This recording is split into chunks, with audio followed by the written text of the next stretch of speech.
पूरब, उठो ना, उठो ना, कितनी देर हो गई। चलो उठो, उठो, जल्दी उठ जाओ। अरे गंगा, ये तुम हो? हाँ, मैं ही तो हूँ, तुम्हारी गंगा। तुम तो बिल्कुल दुल्हन जैसी लग रही है। बिना सुहाग और सिंदूर के लिए। अरे सिंदूर तो मैं लगा दूं, लेकिन ये बता, ये साड़ी, ये झुमके, गजरा। मैंने सोची कि एक ना एक दिन तो मुझे इस घर में दुल्हन बन के आना ही है, और जब तक सासू जी, ससुर जी और देवर नहीं है, तब तक थोड़ी प्रैक्टिस कर लूं। इसीलिए अब ऐसी दुल्हन बन के रहूंगी घर में। अच्छा। हाँ। और अचानक कोई आ गया तो कह दूंगी कि मेरी सहेली की शादी में जा रही हूँ। आप तो बहुत ही डरते हैं। देखो, मैं अपनी माँ का अच्छा बेटा हूँ, इसलिए तुम्हें भी मेरी तरह रहना होगा, प्यार से, डर से, इज्जत से। जैसा आप कहें। मैं कितना खुशकिस्मत हूँ, अगर ढूंढने भी जाता तो तुम जैसी बीवी नहीं मिलती, और मुझे तो घर बैठे बिठाने मिली। हम दोनों ही खुशकिस्मत हैं। आपको मैं मिल गई और मुझे आप। तुम बिल्कुल ठीक कह रही हो गंगा, भगवान ने हमें एक दूसरे के लिए बनाया। इन हाथों में मेहंदी कितनी अच्छी लगेगी।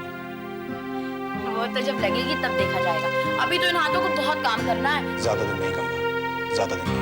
चलिए अब जल्दी से उठ जाइए, कॉलेज भी जाना है। आज कॉलेज जाने का मूड नहीं हो रहा। अरे कॉलेज नहीं जाएंगे तो पास कैसे होंगे, फिर नौकरी कैसे मिलेगी, फिर मुझसे शादी कैसे करेंगे? अरे बाप रे बाप, इतने सारे सवाल एक साथ। और नहीं तो क्या, अगर नौकरी नहीं मिलेगी तो शादी नहीं हो पाएगी, फिर आप अपने पाँव पे कैसे खड़े होंगे? चलिए अब जल्दी से चाय पी लीजिए, मैं आपके लिए नाश्ता बना के लाती हूँ, ठीक है? ओके श्रीमती जी। मीता, हमारे घर में आराम का वो सारा सामान नहीं, लेकिन मैं जानती हूँ मोहन और गौरी ने आपका ख्याल रखा होगा। दीदी, आज शायद पहली बार मुझे एहसास हुआ कि बच्चों के लिए बाप का साया कितना जरूरी होता है।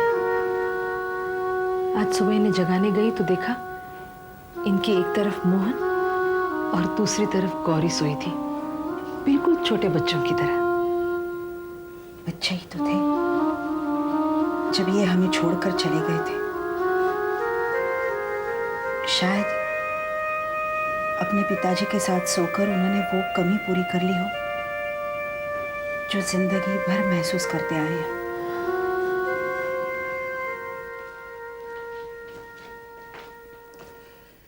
सीता देवी, अब आप बिल्कुल ठीक है, सारे रिपोर्ट्स नॉर्मल है। जब आपका बेटा आए तो उसे बताइए कि आप आज ही घर जा सकती हैं। जी। बिल नीचे काउंटर पर देना है। मैं अभी जाके बिल लेके आती हूँ। आप?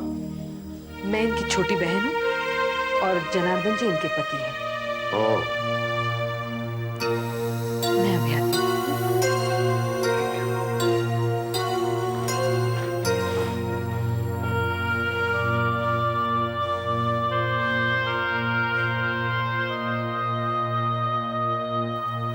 अपनी बीवी के बहकावे में आके मुझसे बात करने चला आया था, एक ही भपकी में दुम दबा के भाग गया बेचारा।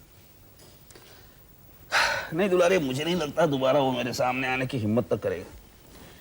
यहाँ तो फिर भी वो इज्जत मान से रहता, उसे किसी चीज की कमी नहीं पड़ती, पर लाला के वहां घर जमाए बनकर रहेगा तो जो इज्जत है वो भी उतर जाएगी। पता नहीं ये किस जन्म का बदला ले रही राधा हमसे। कहीं ऐसा ना हो कि एक दिन बाप बेटे से जुदा हो। नहीं नहीं, इतनी हिम्मत नहीं है उसमें। ऐसा होता तो राधा के आरती उतारने के तुरंत बाद धनराज चला जाता। आरती तो मैंने भी उतारी थी। धनराज कहाँ जा रहे हो? आपका हुक्म मानकर हम ये घर छोड़कर जा रहे हैं। क्या?